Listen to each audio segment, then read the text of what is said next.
Hello, and welcome back again to Knowledge Bank. Today we are going to cover the most asked question on the internet regarding SEO, how to calculate how much budget to spend on SEO. Let's get started.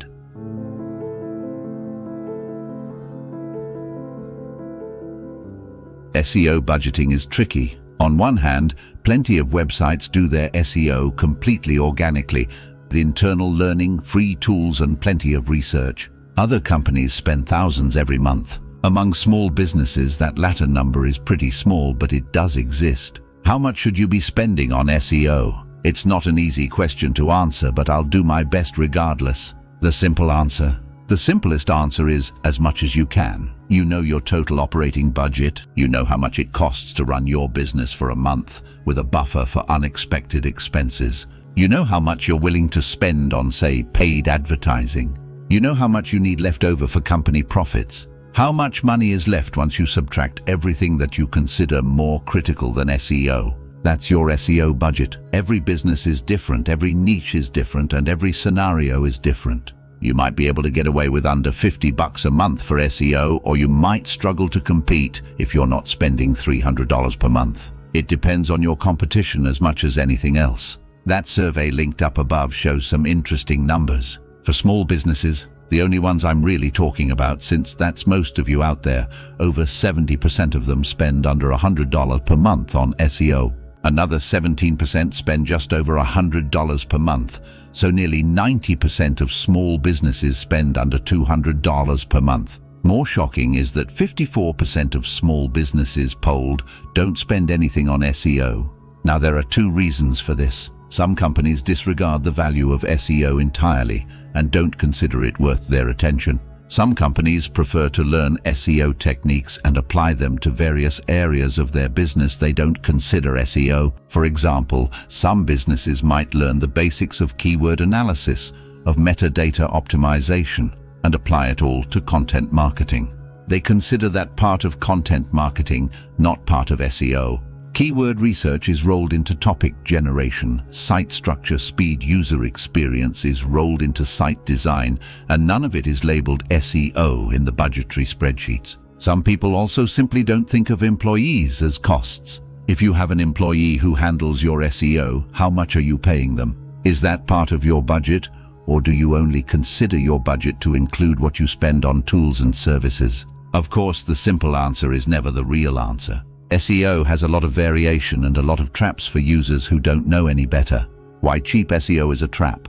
Cheap SEO is often either useless or actively harmful for a business. You know how, as a business owner, you're inundated with emails with all kinds of offers. I've seen everything from cheap SEO, only $90 per month, to phone calls promising to get me to the #1 page on 150 different search engines. There's so much garbage out there that if you don't know what you're looking for, you might just end up paying for it. The first major trap is that there are a lot of people out there offering SEO services who are deliberately scamming businesses that don't know any better. These SEO businesses offer guaranteed results, and they use techniques that Google considers forbidden. Link schemes, private blog networks, keyword spam, paid link exchanges, and other sorts of scams fall under this heading. The second trap is that there are a lot of people offering SEO services who frankly just have no idea what they're doing. They figure they can Google a few topics to find some strategies, use some free tools to emulate the pros, and can swing it as a consultant. Maybe they're good at web design and set up a slick, professional-looking site. Maybe they're just buying a package from some seller on Black Hat World that helps them set up a site to look good. Who knows? In either case, hiring these kinds of people is probably going to be detrimental to your site. Whether they don't know any better or are deliberately scamming you, when they implement black hat techniques, sooner or later your site is going to pay for it. If you end up with a Google search penalty, your site will all but disappear from the web, and that can be devastating if you rely on online sales. Modern SEO. The banner of SEO is a pretty broad umbrella. In the past, it mostly just referred to the mechanical aspects of search engine visibility. It was your keyword usage, it was your metadata, it was your site structure. These days, though, there's a bit more to it. One of the largest driving factors of search engine ranking today is content. Everything revolves around your content. Your keyword choice is only part of the equation. You also need to produce a sufficient volume of content, a steady stream of fresh content, and enough evergreen content to consistently show up in search results. You need to pick the right topics, write good content, and make sure it's easy to view on your site. Choosing scale. You have one major choice to make when deciding how much of a budget you want to spend, and that's scale. The way I see it, there are 3 tiers a small business will consider for SEO. The first tier is the do-it-yourself tier. This is the cheapest tier in terms of money, but it's the most expensive in terms of time. You have to learn the basics and advanced techniques of SEO yourself. You need to pick up an array of tools, some of which are free and some of which are paid, and you need to learn how to use them appropriately. You internalize the process of SEO within your team, whoever is in control of various aspects of website management, site design, and content production. It can be a lot of work, a lot of time investment, and a lot of organizational work. The second tier is the consultant tier. This is where you hire a freelancer, one who knows what they're doing, to do the work for you.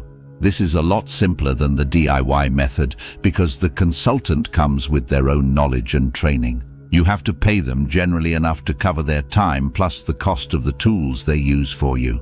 This can be cheaper than the third tier, but it also helps save you some time and effort. They might also only handle some of your SEO, so you might, for example, still need to produce blog posts for them to use. The third tier is the agency tier.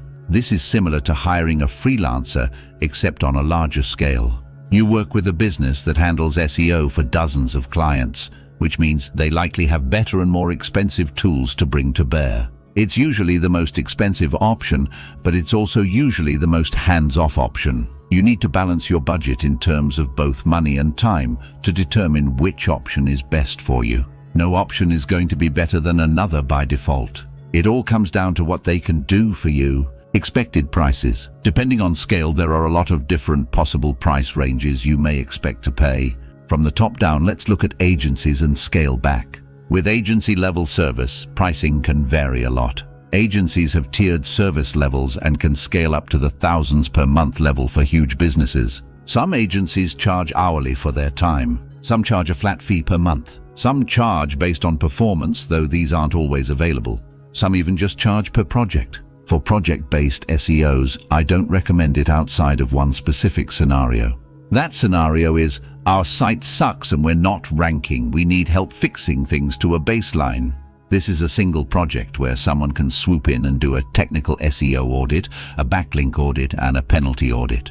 They can identify the problems with your site and current SEO and fix them. However, SEO is an ongoing project. You're never done with SEO. If nothing else, the search engines are always changing their standards and factors, so you need to adapt with the times. A project-based SEO hire works to get you up to speed, but then you need monthly SEO to keep you going. At the agency level, pricing can vary wildly. I've seen agencies charge $200 per month for basic SEO, and I've seen others charge $3,000 per month. If they charge hourly rates, I've seen anything from $50 an hour to $200 an hour, with an expected minimum of 10 hours per week, if not more. At the consultant level, prices tend to be a little cheaper, but not always. Hourly rates range from $20 an hour up to $200 an hour, and this might not always include everything. Remember that you may need to end up hiring a writer to produce content for your SEO guy to optimize. Additionally, there are some consultants that are better than agencies. These high-level consultants might charge even more than agencies, and while they'll give you better results with a personal relationship, it may be outside your price range. There's a lot out there, and piecing together your own SEO strategy and stable of tools can take a lot of time.